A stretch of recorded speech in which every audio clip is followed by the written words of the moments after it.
Our next speaker is somebody I've had the pleasure of working with and hearing speak a number of times. It's Ruth Ibegbuna, who's the founder and CEO of an excellent organisation called Reclaim.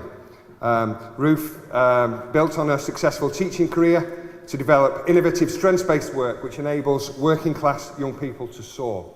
We hear about diversity from many angles, all of them hugely important, of course, but from my perspective, hearing about diversity and inclusion from a background of class and economic disadvantage, I think, is hugely important and refreshing.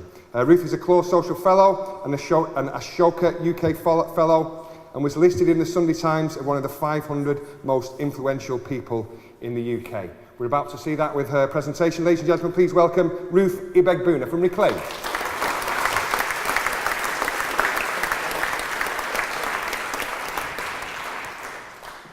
Good afternoon, everyone. I missed this morning, I'm afraid to say, so I'm coming into this fresh, so hopefully this will chime with what you've been talking about already.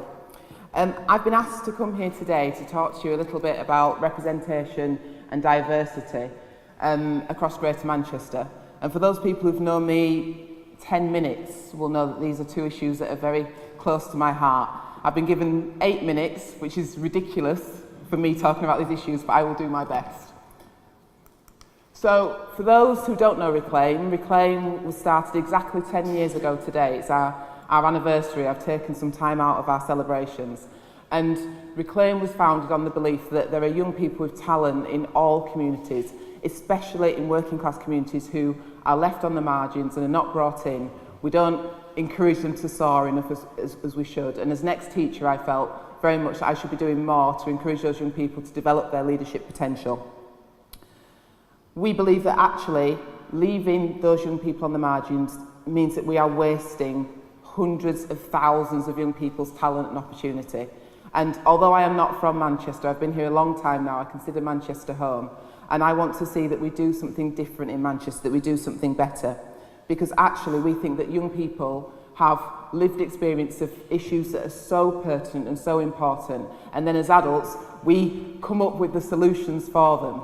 And I realise now, as someone who's nearly 42 years old, that what a 15-year-old, 16-year-old is experiencing, they know more about that than I do. And sometimes I've just got to step back and listen and learn from them. So one of the things that we do constantly is try and encourage young people who are not necessarily seen as leaders to step into spaces like this that they might find quite intimidating, and to speak as experts about their own lives and about their own experiences, and to have adults with power and influence and money and connections to listen and to learn from them. As you probably saw on the news yesterday, there was a report about the racial disparities in this country. I think the Telegraph said it was a shocking report. Not shocking to me at all. It talks about racial disparities, and yesterday my phone rang off the hook. The BBC wanted to talk about race, Sky News, everyone wanted to talk to me about racial divisions, why aren't white working class boys thriving, all those things. I turned my phone off after a while, got bored of that, because I knew that by today my phone would stop ringing, and it has, because the headline's gone. And what I find profoundly depressing is that these issues only become issues of real significance for the country when a report is published on that day, and then we go back to life as normal. But I think that someone who loves Manchester, you know, we are the second city, we are more or less. There's a phrase here about, you know, we do things differently here. And I think that at a time when the country's really struggling with social injustice and social inequality, and London's really falling apart over this issue, this would be a real moment for Manchester to do things differently. One of the things that I get really, really disappointed with is, and I'm going to preface this by saying, many men who are white in their 50s are my best friends. I want everyone to understand that first of all. Love men in their 50s, it's great. But do they have to be on every stage about leadership? I've been so profoundly disappointed when I've looked at the conversations about devolution in Manchester and seen their lack of diversity, the uncomfortable lack of diversity in this room. I'm just going to call it out because I've just arrived. We are here to represent everyone in Manchester, and I think it is beholden on us to start looking around and saying we can do this better, and not just to put the onus on those who are outside. What we do so often is we say people need to be better, they need to work harder, if they get the right results, then they can enter these corridors of power and leadership.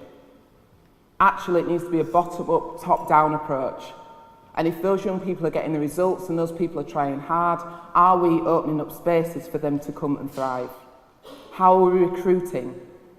If we're recruiting the same way in local authorities that we did 20 years ago, with the same questions that we asked 20 years ago, then that's not good enough. Because actually, one of the things we do at Reclaim now is we ask questions that would enable someone from a working class community or someone who's got English as a second language to thrive. We ask them about how they budget when things are pressured. We ask them about how, can they demonstrate a time they've cared for a relative or felt real family pressure, and what skills did that show? When you ask different questions, different people can soar through those interviews. So I think that's one of the things that I'm bringing today. Are we doing enough to allow a diversity of people to come through? Because if the same people run everything, the same answers will constantly come to the fore. And some things are not changing and some things are not working. People often tell me that young people are not political. Well, the election showed that's not true. But even younger than that, working class young people across Greater Manchester are very political. We work currently, we're about to work in Rochdale, Stockport, Salford, Bolton, Manchester, about to go to Wigan. Hugely political. They don't want to be necessarily Theresa May or even Jeremy Corbyn, but they've got views, but the frustration is they feel that no one listens to them.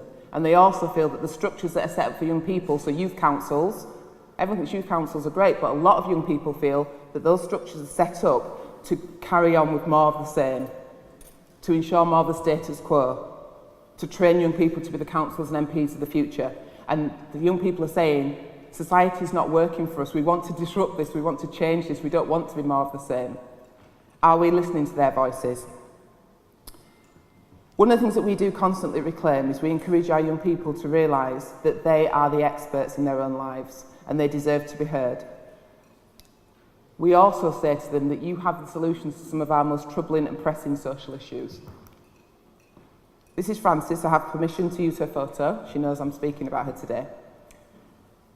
Frances was on our programme when she was 13 years old, and we develop young people's leadership abilities. And when she was 13, she was flying. And then life got very difficult, and lots happened to Frances, and she got caught up in some of the CSE shocking stuff that happened. She came back to us when she'd extricated herself from that, and she said, I was a leader when I was a kid, and I want to be a leader now. And what I want to do is I want to show leadership on the issue of CSE, because she said across Greater Manchester, there's loads of people working on this, she went, but none of them have experienced what I've experienced, and none of them know as much as I do about this issue. So we supported her. We put funding around her, we put some training into her, and we said, you go and lead this. And what she did is she went and found other young people who were willing and able and confident enough to lead change on this issue. She's now handed over to some incredible young people who've taken it up to a completely different stage. I'd like you to welcome Alicia on stage, who's going to talk to you for a couple of minutes.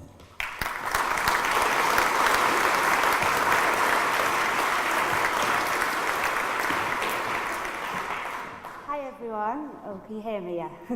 Hi everyone, my name is Alicia Curtis and I am the project coordinator of RAIN. RAIN is a project that tackles child sexual exploitation.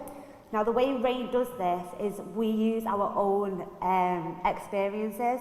Everyone in RAIN is a survivor of child sexual exploitation.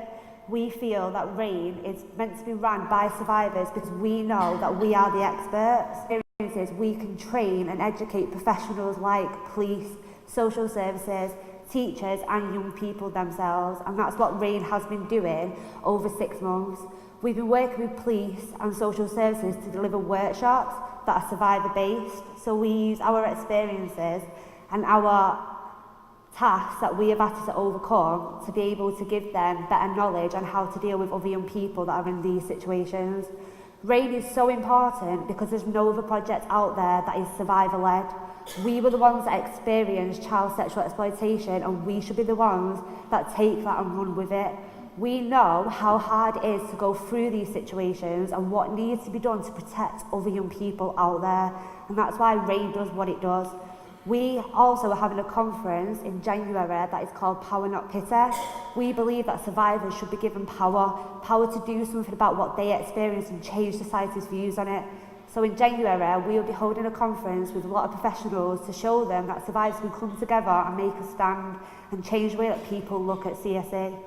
RAIN is going to be one project that really does fly, because CSE is such an important topic that people need to understand, but us as experts and us as survivors know how to tackle CSE properly, and that's why RAIN is so important in educating professionals that are out there that are actually trying to help young people with our experiences.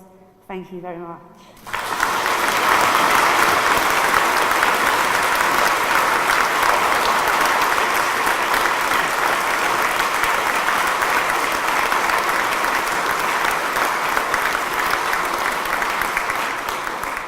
Thanks, Alicia. And I'd just like to point out, I'm going to conclude in a minute, but she was at university and I've dragged her out. She didn't prepare that. She literally got dragged out of university and asked to come and speak to you all. But that's the passion. And that's what we do at Reclaim. That's one of the projects that we've supported. We've got several projects around several issues, all led by young, passionate, working class people. So my final, in conclusion, plea to you all today is to look further into those margins. Rather than us consulting with people in difficult situations, let's meet them with parity and ask them what solutions they have, and then give them the power, resources and support to lead their own change. And let's make sure that this time next year this room looks a little bit more representative of the area that we seek to serve. Thank you. I don't know.